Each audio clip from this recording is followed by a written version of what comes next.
Hey there, welcome back to another episode of our art challenge, 21st day today, and this is SUMA BABU.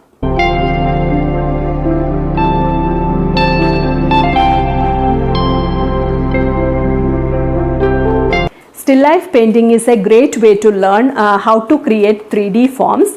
They can show us new way of looking at ordinary objects. You learn to see and notice the things in detail. Same object kept in different angles gives you a different perspective of that object.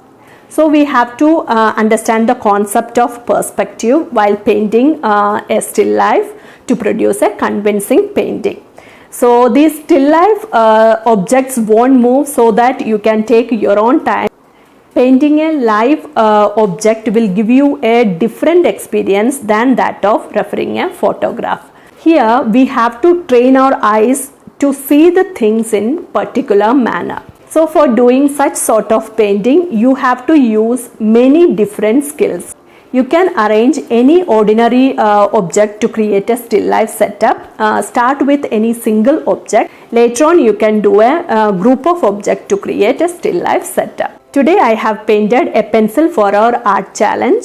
I was so conscious for not to create a hyper realistic painting. The painting should look like a painting. So let's see the process now.